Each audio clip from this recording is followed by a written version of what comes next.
할렐루야. 네, 민수기 첫 번째 시간입니다. 오늘은 민수기 1장부터 8장까지의 내용을 나누게 될 텐데요. 먼저 민수기를 나누기 전에 우리 간단하게 이름들을 중심으로 복습을 해보도록 하겠습니다. 우리가 지금 보고 있는 성경들은 원래 히브리어로 되어 있었는데 그 히브리어 제목을 그대로 쓴 것이 아니라 후대에 그 성경을 헬라어로 편집하면서 제목이 조금씩 바뀌었어요. 그래서 좀 많이 차이 나는 것도 있고 비슷한 것도 있는데 모세오경 같은 경우에 좀 차이가 납니다. 그래서 이것들 중심으로 이름들의 뜻을 중심으로 한번 볼게요. 자, 베레시트라는 것이 창세기의 제목인데 이건 비슷합니다. 태초에라는 뜻을 가지고 있어요. 그래서 이 창세기에는 인류의 시작은 어떠했는가가 나오고요. 그리고 그 인류를 구원하기 위해서, 타락해버린 인류를 구원하기 위해서 하나님께서 선택하신 이스라엘이라는 민족의 시작은 어떠했는가, 이것에 중심을 맞춰서 이야기가 진행됩니다. 그래서 창세기에 보면 하나님께서 선택하신 아브라함, 그리고 그의 자손들, 그리고 야곱을 통해 펼쳐지는 12지파 이런 것들로 이제 이야기가 마무리되게 되죠. 그리고 그 뒤에 이집트에서 430년의 시간이 지난 다음에 쓰여지게 된 출애굽기, 이것의 제목은 웨얼레 쉐보트라고 되어 있는데 그 뜻은 그들의 이름은 이러하니 라는 뜻을 가지고 있어요. 좀 길죠? 그러면서 야곱의 12아들, 이스라엘의 12지파에 대한 설명이 쫙 나옵니다. 이것은 국가의 3요소 중에 하나인 이 백성에 관련된 것이라 말할 수가 있어요. 국민, 그 다음에 국가의 3요소가 영토, 또 뭐가 있습니까? 법, 주권. 네. 세 가지가 필요하지 않습니까? 그 중에 이것이 완성되는 이야기. 그래서 하나님께서 완성된 그들을 이집트라는 대제국에서 탈출시키셔서 약속의 땅으로 출발시키시는 이야기. 그 내용이 출애굽기입니다. 그리고 출애굽기 과정을 통해서 하나님께서 바로 약속의 땅 가나안으로 보내지 않으시죠. 반대쪽이라고도 말할 수 있는 그 시내산 쪽으로 이끄십니다. 왜였었죠? 기억나십니까? 네. 그 시내산에서 두 가지를 주시기 위함이었는데, 하나는 하나님이 이스라엘 백성과 함께 하신다는 증거, 이스라엘 백성들이 하나님께 예배하는 성막을 주시기 위함이었고, 또 하나는 무엇이었습니까? 바로 율법을 주시기 위함이었습니다. 기억나시죠? 그래서 십계명도 주시고, 그래서 하나님께서 그 율법을 주시는 내용이 바로 레위기예요. 그래서 레위기의 제목 와이크라, 그리고 그가 부르셨다. 네. 성막을 봉헌해드린 이스라엘 백성들을 하나님께서 부르셔서 나를 제사하려면, 나를 예배하려면 어떻게 해야 한다. 그리고 너희 이스라엘의 거룩한 백성들아, 이렇게 살아야 된다. 이런 것들을 말씀해 주신 내용이 레위기에 나옵니다. 그럼 오늘 함께 배울 민수기는 무엇이냐? 그 제목이 바미드바르라고 되어 있는데 광야에서라는 뜻을 가지고 있습니다. 민수기는 헬라어 제목도 그렇고 이 영어 제목도 넘버잖아요. 이 백성들의 숫자를 세는 건데 이게 제목으로 물론 어울리긴 하는데 저희 개인적으로는 히브리어 제목이 훨씬 더 잘 어울린다고 생각합니다. 물론 두 번의 백성의 숫자를 세는 사건이 일어나긴 하지만 더 정확하게 말하면 이스라엘 백성들이 법은 레위기에서 받았고 이 영토를 차지하러 가기 직전에 하나님께서 그들을 훈련시키시고 그 거룩한 백성으로서의 삶, 여기서 배운 이 삶을 실천할 수 있도록 어떻게 보면 백성들의 몸에, 그들의 삶에 새기시는 시간, 힘든 시간일 수밖에 없죠. 광야에서 그것을 트레이닝 하시는 시간이 바로 이 민수기의 내용이기 때문에 어떻게 보면 광야에서라는 제목이 훨씬 더 잘 어울리는 것 같아요. 그럼 도대체 무슨 훈련을 시키시는 것이냐? 우리가 이것을 볼 필요가 있습니다. 하나님의 구원의 관점에서 이것을 바라보셔야 돼요. 왜냐하면 민수기라든지 출애굽기에서도 무서운 하나님이 등장하시거든요. 이스라엘 백성들을 진멸하려고, 그러니까 전멸시키시려고 하는 하나님의 모습들이 나타나서 혹자는 구약의 하나님은 뭐 무서운 하나님이다 이렇게 오해를 하게 되는데, 그러면 안 됩니다. 왜냐면 우린 창세기부터 봐왔으니까요. 창세기 어떤 내용이 나옵니까? 하나님께서 아담을 선택하시고 그에게 이제 하나님과 함께하는 거룩한 아름다운 삶을 허락하셨으나 타락해버리죠. 그래서 하나님께서 어쩔 수 없이 아담의 후예인 가인을 버리고 셋을 또 꺼내서 선택하셨습니다. 그러나 셋의 후예도 타락했습니다. 네피림이 되었죠. 그래서 어쩔 수 없이 또 노아를 꺼내시고, 또 그러나 그 후손들도 님으로 바벨탑 사건 기억나시죠? 또 타락해버리죠. 그래서 어쩔 수 없이 하나님은 또 아브라함을 선택하시고, 그 뒤에 나오는 성경의 역사도 인간의 끊임없는 타락을 보여주고 있어요. 여러분 이 이야기들을 보면서 무엇이 느껴지십니까? 아, 인간은 타락하는 존재구나. 여기 맞는 말이에요. 근데 이거는 안타깝게 한 80점짜리 답입니다. 그럼 100점짜리 답은 무엇인지 아십니까? 하나님은 우리들을 포기하지 않으시는구나. 이게 100점짜리 답이에요. 네. 이게 100점짜리 답입니다. 그러니까 하나님의 그 치열하다는 표현이 적절합니다. 하나님의 그 치열하고 끈질기는 포기하지 못하는 사랑이 구원의 역사를 어떻게 써내려가는가, 그것이 나와 있는 게 이 성경이잖아요. 이 관점에서 성경을 보셔야지 독생자를 보내시는 하늘 아버지의 심정을 우리가 알 수가 있습니다. 왜 예수 그리스도를 보내실 수밖에 없는지. 뜬금없이 내 아들을 보내서 용서해 주는 게 아니에요. 하나님의 이런 오랜 구원의 사랑에 어떻게 보면 인내와 눈물과 고통이 이 성경 안에 담겨져 있고, 그것이 결과적으로 예수 그리스도를 이 땅에 오시게 하는 일을 이루시는 거죠. 이런 배경 하에서 민수기의 사건들을 보셔야 하나님에 대한 오해를 하지 않으실 수가 있습니다. 그래서 이걸 간략하게 말씀드렸습니다. 그럼 민수기 내용을 구체적으로 한번 볼게요. 먼저 1장에 보면 하나님께서 20세 이상으로 1장 3절에 싸움에 나갈 만한 모든 자를 진영별로 계수해라 라고 말씀하셨어요. 네. 왜 하나님께서 싸움에 나갈 만한 자들을 계수하라고 하셨을까요? 이스라엘 백성들이 이제 약속의 땅 가나안으로 들어가면, 오 이스라엘 백성들이여, 우리가 당신들을 기다렸습니다. 자, 여기 땅을 내어드릴 테니 여기서 행복하게 사십시오 하고 가나안 사람들이 떠나가는 게 아니에요. 하나님은 그곳에 이스라엘 백성들을 보내시면서 두 가지를 하려고 하셨는데, 하나는 이스라엘 백성들이 그곳을 거룩한 땅으로서 자신들의 영토로서 삼게 하시는 목적도 있었지만, 또 한 가지는 가나안의 극악한 문화를 심판하시는 것이 하나님의 뜻이었어요. 그들의 죄악을 심판하셔서 온 세상에 경고하시는 것이 하나님의 뜻이었습니다. 그러니까 그들은 정복 전쟁을 해야 됐었어요. 근데 이스라엘 백성들은 이집트에서 종살이 하던 사람들입니다. 뭐 농기계나 좀 잡아봤겠죠. 뭐 제대로 된 칼, 무기 이런 것도 없고 군사훈련도 받은 적이 없는 사람들이에요. 그러니 하나님께서 먼저 이제 곧 이 법을 받은 그리고 숫자도 충분해진 이스라엘 백성들이 싸움에 나가기 전에 그들을 조직시키실 필요가 있는 거예요. 네. 군사가 막 와 우르르 몰려가면 안 되잖아요. 딱 지휘체계 안에 딱딱딱 진열을 갖춰 조직이 갖춰져 있어야 되지 않습니까? 그래서 하나님께서 그 숫자를, 싸움에 나갈 만한 모든 자들의 숫자를 세시는 것이죠. 그래서 광야의 목적은 군사훈련입니다. 네.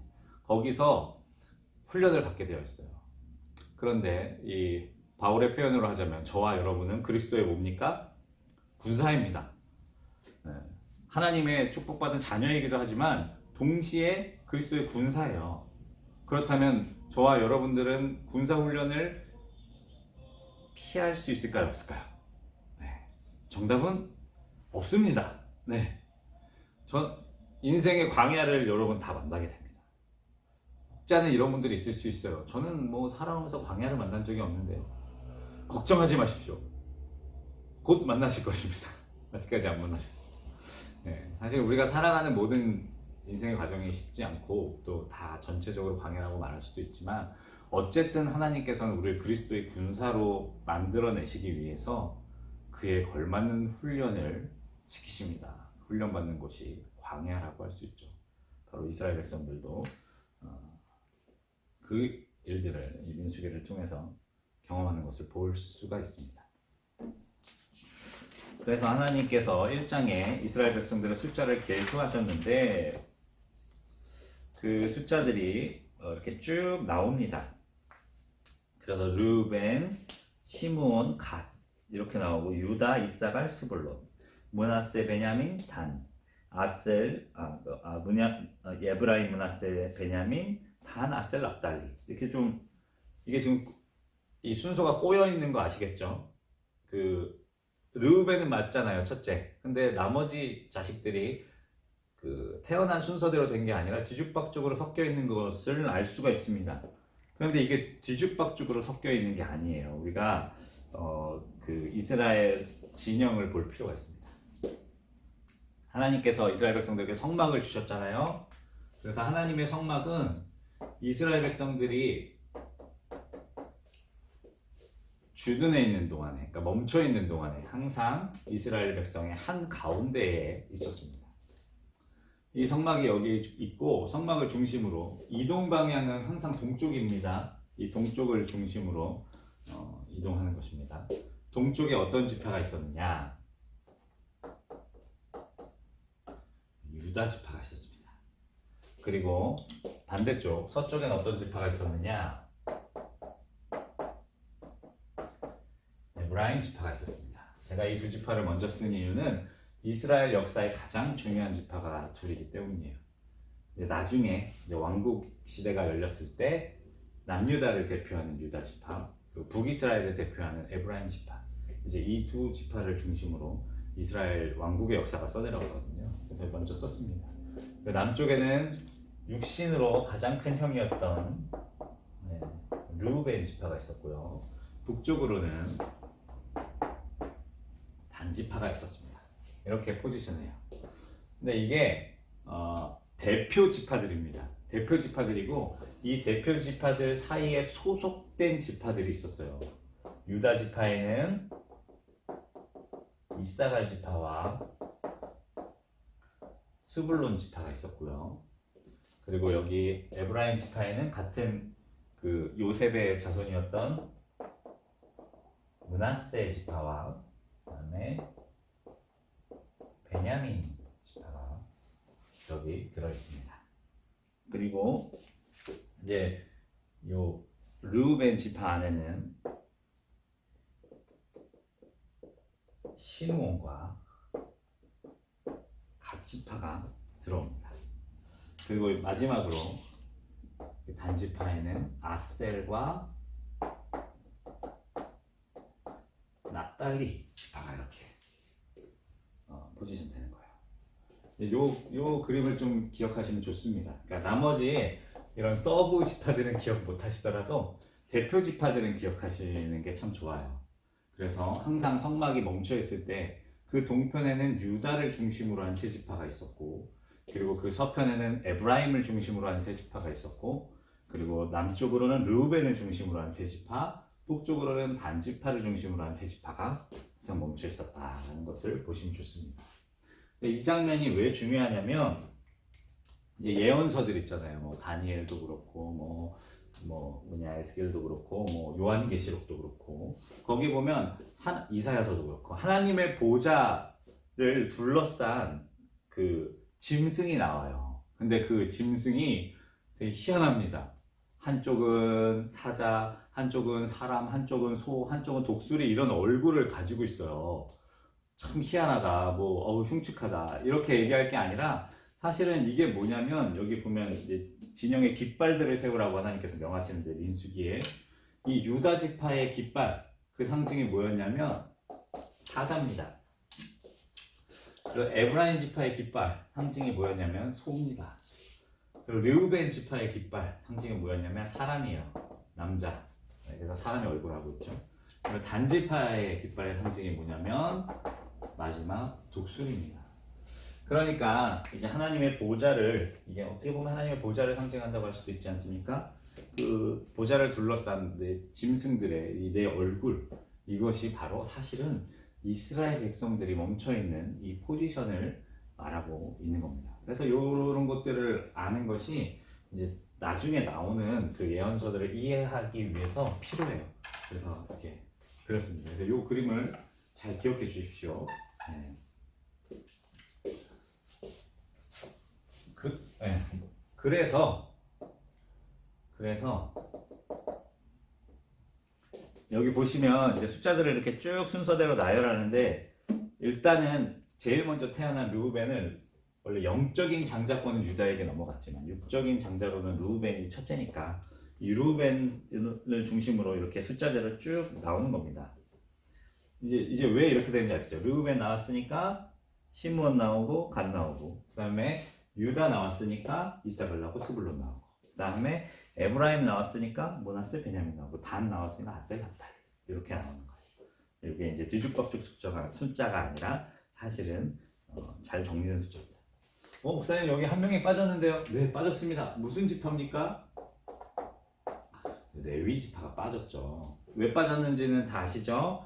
잘 아는 것처럼 그 이스라엘 백성들이 출애굽기 금송아지 사건으로 타락했을 때 레위 지파만 그 바깥에 빠져 있었죠. 그러면서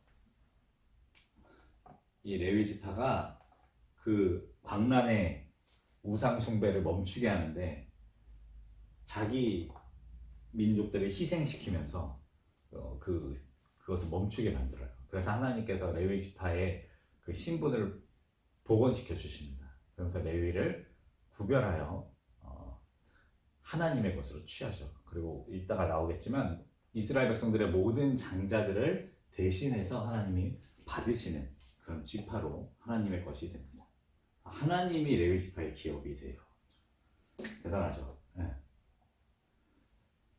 이 얘기를 위해서 좀 뒤죽박죽이지만 잠깐 설명드리면, 제 영적 계보에 대한 말씀 잠깐 드린 적 있지 않습니까? 첫째는 르우벤이에요. 그리고 둘째가 시므온이고, 셋째가 레위고, 넷째가 유다입니다. 근데 영적 장자권이 유다에게 왔잖아요. 이게 어찌된 일이냐? 그때 말씀드린 것처럼 르우벤은 아버지의 침상을 더럽혔습니다. 그의 첩과 비라와 간통하는 죄를 저질렀고, 그래서 르우벤의 장자권이 탈락됐고요. 그 다음에 시므온과 레위는 그 세겜 사건 때 그 세겜 사람들을 할례시켜서 속이고 죽이는 일을 하게 됩니다. 그래서 이 아버지로부터 무서운 저주를 받죠. 이들은 지파에 흩어진다는 저주를 받게 돼요. 그래서 이들도 장자권들을 잃어버립니다. 그래서 이 유다에게로 장자권이 넘어오거든요. 그런데 이 레위는 그럼에도 불구하고 금송아지 사건 때 하나님의 편에 서서 하나님의 어떻게 보면 그 뜻을 이루는 역할을 했기 때문에 하나님께서 그 지위를 복원시켜 주셔서 모든 마다들을 대표하여 하나님의 것으로 취하는 그런 포지션, 그런 아주 특별한 자리로 바꿔주십니다. 그래서 레위 지파의 숫자는 세어지지가 않아요. 그럼 레위 지파는 없었느냐? 아니죠. 레위 지파도 여기 어딘가에 들어가야 되잖아요. 레위 지파는 이 성막을 중심으로, 하나님의 성막을 섬기는 그 지파니까 이 성막을 중심으로 이제 포지션하게 됩니다. 성막의 오른쪽에는 아론과 모세의 이 자손들이 위치하게 되어 있어요. 그리고 뭐냐?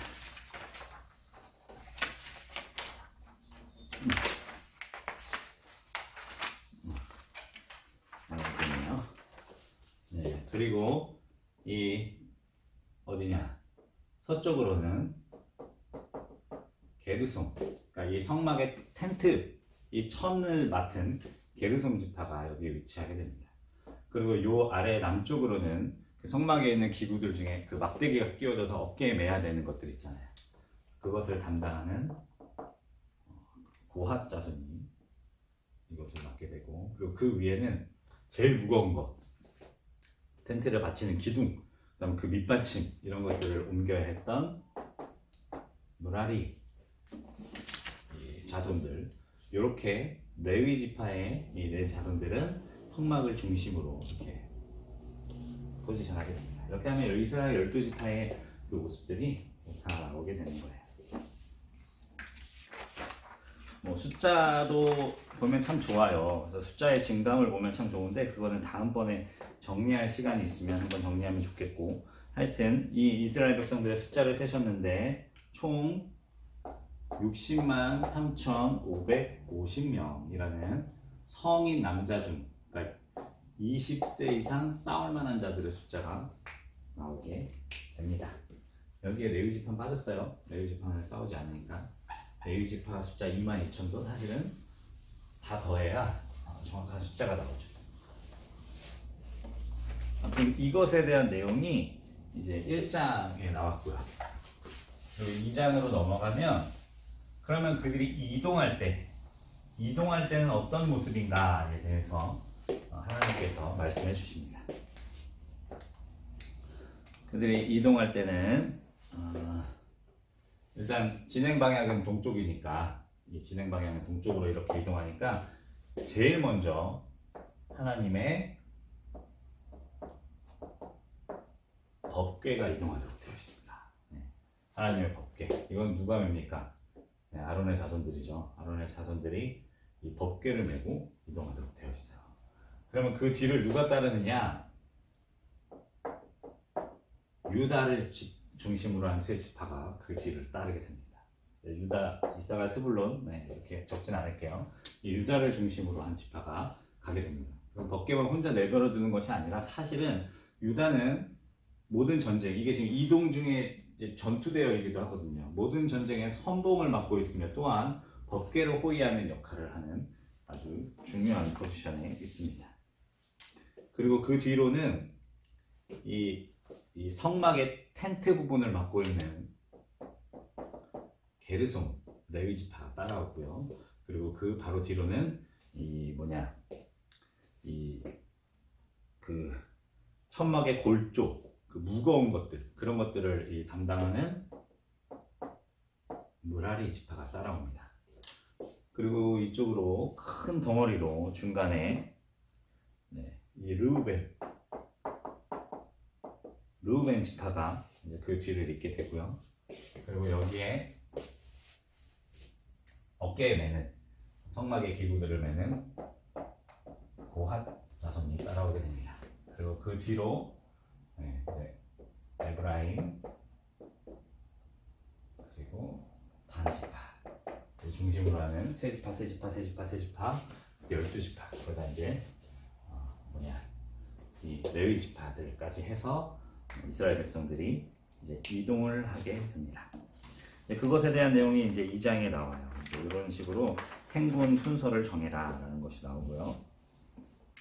그리고 갑자기 3장으로 넘어오면 제사를 어떻게 드려야 하는지에 대한 것이 나옵니다. 그런데 이것은 정확히 제사에 관련된 내용이라기보다는 3장 12절 13절에 보면, 보라, 내가 이스라엘 자손 중에 레위인을 택하여 이스라엘 자손 중에 태를 열어 태어난 모든 자를 대선하게 하신즉 레위인은 내 것이라. 처음 태어난 자는 다 내 것임을 내가 애굽 땅에서 그 태어난 자를 다 죽이던 날에 이스라엘의 처음 태어난 자는 사람이나 짐승을 다 거룩하게 구별하였음이니 그들은 내 것이 될 것이니라. 나는 여호와이니라 라고 말하며, 레위 지파가 왜 이 12지파 안에 들어가지 않는가에 대해서 하나님께서 설명해 주는 내용입니다. 3장 이 앞부분은. 그래서 이 레위 지파는 내가 너희 민족이 출발하던 6월절에 첫 태생, 모든 첫 태생, 짐승이든 사람이든 첫 태생을 내가 취하였던 것처럼 너희 이스라엘 12지파 안에서 맏아들들을 대표하여 내가 취한 존재들이다. 내가 취한 지파다. 그러니 레위 지파는 이 숫자에서 제외되는 것이다 라는 것을 사실은 알려주는 내용이에요.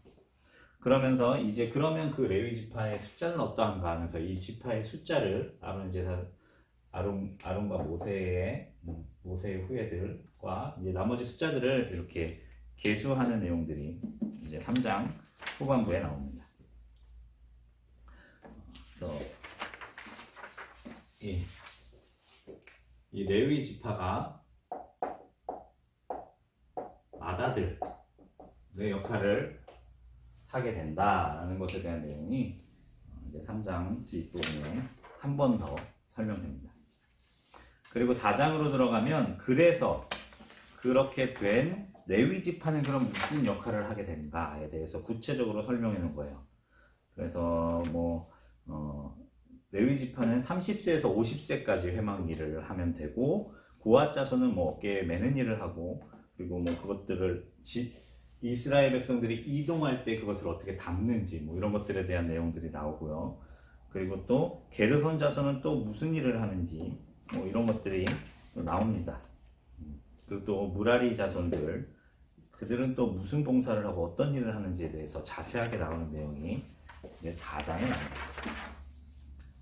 그러다가 뜬금없이 5장으로 넘어오면 부정한 사람들을 어떻게 치리할 것인가 처리할 것인가에 대한 내용이 나옵니다. 이게 되게 뜬금없다고 느낄 수 있는데 사실 뜬금없다고 말하기 좀 어렵습니다. 지금 우리가 잘 아는 것처럼 이스라엘 백성들은 가나안과 그리고 이집트의 문화권 안에서 살았어요. 근데 제가 레위기 시간에도 말씀드렸지만 그 문화는요, 성적으로 굉장히 문란하고 타락한 문화입니다. 그래서 하나님께서 근친상간을 하지 말아야 할 것에 대해서 엄하게 경고하시는 내용이 레위기 안에 아주 길게 들어가 있잖아요. 근데 이 이스라엘 백성들이 천막 생활, 텐트 생활을 하면서 계속 이제 이동하게 되는데, 그런 일들이 이루어질 때 성적인 타락이 사실은 되게 위험한 요소였어요. 그리고 여기 보면 이 아내가 간음한 것에 대해서 이 증명할 수 있는 방법에 대해서 말해요. 저주의 맹세라는 걸 통해서 그 재가 섞인 물을 그 아내가 마셨는데 뭐 이상이 없으면 그 아내는 결백하고, 이상이 있으면 그 아내는 간음한 것이다, 뭐 이렇게 결정하는 내용들이 나와요. 근데 이게 되게 뜬금없이 굉장히 길게 나오는데, 아까도 지금 계속 반복해서 말씀드리는 것처럼 뜬금없는 일이 아닙니다. 이 천막 생활을 할 때 만일 남자가 그 당시에 이 이스라엘 시대에 남자가 자기 아내에 대해서 의심을 품기 시작하면요, 사실 그 아내는 살아남기가 힘듭니다. 그 아주 지독하게 가부장적인 그 시절에 아내의 불륜을 의심하는 남자가 그 아내를 어떻게 대하겠습니까? 뭐 버리거나 또 심지어 죽이거나 할 수도 있는 때였으니까. 그렇잖아요. 거의 소유물처럼 여기던 시대니 내가 의심하면 뭐 내가 알아서 할 수가 있는 거예요. 사실은 하나님께서 그것을 막으시는 겁니다. 만일 남자가 자기의 의심만으로 자기 아내를 죽인다, 그러면, 아니면 쫓아낸다, 그러면 그 공동체, 그 가정은 어떻게 되겠습니까? 그 어린 자녀들은 어떻게 되겠습니까? 그래서 하나님께서 이 사건을 통해서 그런 일들이 없도록 막으시는 거예요. 어떻게 보면 아내의 권리를 보호해 주시는 내용이다라고 말할 수도 있습니다. 그래서 이 장면, 이 부정해지는 것에 대해서, 성적인 부정에 대해서 하나님께서 얘기를 해주시고요. 그리고 6장에 들어가면 이제 나실인에 대한 것도 나옵니다. 사실 이것도 비슷한 맥락이라고 할 수 있어요. 그 하나님께 구별된 사람들이 또 어떻게 행동하고 어떻게 지내야 하는가에 대한 내용들을 거기에 같이 넣으시는 거예요. 그리고 이제 그 뒤에 이제 마지막 6장 마무리에 보면 하나님께서 모세와 그리고 아론의 아들들에게 명하시는데 축복하기를 원하세요. 그래서 민수기 6장 요 아래 구절은 그 우리 찬송도 있어요. 이게 되게 유명한 구절입니다. 24절부터 여호와는 내게 복을 주시고 너를 지키시기를 원하며, 여호와는 그의 얼굴을 내게 비추사 은혜 베푸시기를 원하며, 여호와는 그 얼굴을 내게로 향하여 드사 평강 주시기를 원하노라 할지니라. 여기서 그들은 아론과 그 자손들입니다. 이같이 내 이름으로 이스라엘 자손에게 축복할지니 내가 그들에게 복을 주리라 라고 이야기하시며, 하나님께서 구별하신 이 레위 지파의 역할이 정확히 무엇인지 말해줍니다. 물론 그들은 제사하는 사람들이었고 때로는 재판장의 역할도 했지만, 그들의 진짜 하나님이 원하시는 목적은 이스라엘 백성들에게 축복을 선포해주고 그들에게 복을 빌어주는 것들이 사실은 제사장의 역할이다라고 볼 수가 있는 거죠. 그리고 7장으로 들어오면 이제 특별한 일들이 나옵니다. 무엇이냐면 각 지파의 지도자들이 하나님께 헌물을 드리는 거예요. 여기 나오는 이 지파의 지도자들이 하나님께 헌물을 드리는데 뭐 여러 가지 좋은 것들도 드렸지만 중요한 제물 중에 하나가 무엇이었냐면 이 각 지파 12지파잖아요. 각 지파별로 황소 한 마리를 하나님께 드렸고요. 그리고 2지파씩 묶어서 수레 하나씩을 주었습니다. 그래서 12개의 황소와 6개의 수레, 이것이 지도자들의 이 이스라엘 12지파 지도자들의 헌물이었어요. 그거에 대한 내용이 지금 7장에 나오는데, 하나님께서는 왜 이것을 달라고 하셨느냐, 그 이유가 있습니다. 지금 게르손, 무라리, 고핫, 이 세 지파가, 레위 지파가 이 성막의 기구들을 이제 운반하도록 되어 있었는데, 고핫은 뭐 어깨에 매니까 오케이 할 수 있어요. 근데 게르솜은 그 큰 텐트에 천막을 메고 가야 되는데 무겁지 않겠습니까? 근데 무라리는 더해요. 무라리는 비교할 수 없이 무거운 받침, 기둥 이런 것들을 들고 가야 되는 거예요. 그게 보통 힘든 일이 아니잖아요. 그러니까 사실은 하나님께서 이 지도자들의 이 헌신과 희생을 통해서 그들에게 직무를 잘 감당할 수 있는 어떻게 보면 아이템을 주시는 거예요. 그래서 상대적으로 좀 가벼운, 이게 이렇게 하면은 이 수레 하나당 황소 2마리, 네, 이렇게 수레 하나당 황소 2마리가 이렇게 끌고 가는 거거든요. 그러니까 이 총 6세트의 이 운반 도구를, 지금으로 따지면 뭐 트럭이라고 할 수도 있겠죠. 이런 것들을 주시는 거예요. 그러니까 상대적으로 좀 가벼운 것들을 드는 게르손 지파에게는 2대의 수레를 주셨고, 무거운 무라리에게는 4대의 수레를 주셨습니다. 이것을 보면서도 영적인 교훈이 많아요. 이 하나님을 위한 헌신과 수고를 하는 일들이 있는데 이게 다 다르거든요. 이 아론, 모세, 물론 멋집니까? 앞에서 제사하고 집례하고. 고핫도 나름 괜찮잖아요. 어깨에 그 황금으로 된 번쩍번쩍하는 뭐 그 진설병 상, 뭐 떡상, 그다음 뭐 촛대상 이런 거 메고 다니잖아요. 근데 이 둘은 되게 힘들어요. 게르솜도 천막을 계속 지고 다녀야 되죠. 무라리는 뭐 완전 그 무거운 그 받침이랑 기둥들을 메고 다녀야 되죠. 이 사람들이 원한 게 아니에요. 하나님의 주권적인 선택이었습니다. 태어나고 보니 누구는 아론, 모세의 자손이고 누구는 무라리예요.